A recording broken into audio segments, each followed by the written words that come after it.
primary and secondary contacts, cases, with more than 150 exposure sites right around the state of Victoria. We've got to act now, and that is the clear expert advice from our public health team. So I'll take you through the changes that will be implemented. From 11:59 p.m. tonight, Victoria will enter a 7-day circuit breaker lockdown, and these restrictions will be in place until 11:59 on Thursday the 3rd of June. If we can ease those restrictions earlier, we will, but this is a 7-day circuit breaker lockdown. So from 11:59 tonight, there are 5 reasons to leave home, not 4. Shopping for necessary goods and services, authorised work or permitted education, exercise, a 2-hour limit with one other person, caregiving, compassionate and medical reasons. So they're the existing 4 that we know and understand from previous circuit breaker lockdowns. There is a 5th reason why you can leave your home, and that is to get vaccinated. I can't stress this enough. The only pathway through this pandemic is for people to get vaccinated as soon as they are eligible, and for our state and our nation to have an alternative to quarantine in terms of high risk. For shopping and exercise, you need to stay within 5 kilometres of your house, unless your nearest shops are further away than that. Masks must be worn everywhere, indoors and outdoors, anywhere other than your home, unless an exemption applies. There are to be no visitors to your home other than an intimate partner. But single bubbles will be permitted. If you live alone, you can make a bubble with another person. And there are to be no public gatherings. In terms of what remains open, so restaurants, pubs and cafes can provide takeaway only.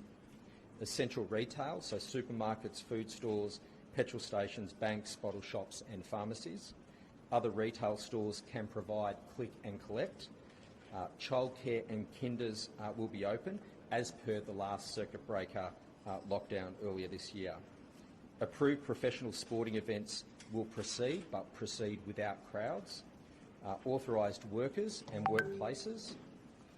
In terms of what will be closed or changed, schools will move to remote learning except for vulnerable children and children of authorised workers.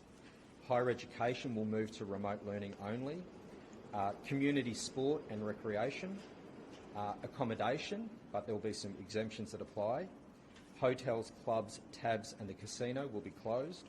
Indoor and outdoor entertainment venues, swimming pools, spas, saunas, indoor and outdoor springs. Community venues like libraries, toy libraries, but click and collect is permitted. Hairdressing, beauty care and personal services. Drive-in cinemas, amusement parks and arcades. Creative studios, art galleries and museums. Tourism, tours and transport. And auctions can only happen online. In terms of our health settings, aged care facilities, no visitors except for very limited reasons. And in our hospitals, visitors only for end of life, to support a partner during birth or a parent accompanying a child. In terms of ceremonies, funerals, a maximum of 10 people plus those running the service. Weddings cannot proceed unless end of life or deportation reasons apply. And religious activities will not proceed other than through broadcast with a maximum of 5 people. So before I hand over to Martin to take us through some further detail in terms of vaccines and testing, the other thing that I indicated throughout this week is that we were looking at how we can expand the eligibility for vaccinations. And we've been doing that work, and we've got advice from public health and from the Department of Health more broadly. And I can announce that from tomorrow morning, vaccinations at state sites will be expanded to include those in the 40 to 49-year-old age group for the Pfizer vaccine. So that means now, in our state sites, if you are over 40, you are eligible for a vaccine. So we need you to call the hotline. We need you to make a booking.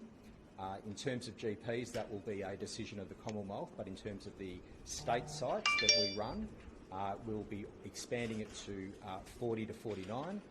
So I really encourage everyone, if you are eligible, get vaccinated.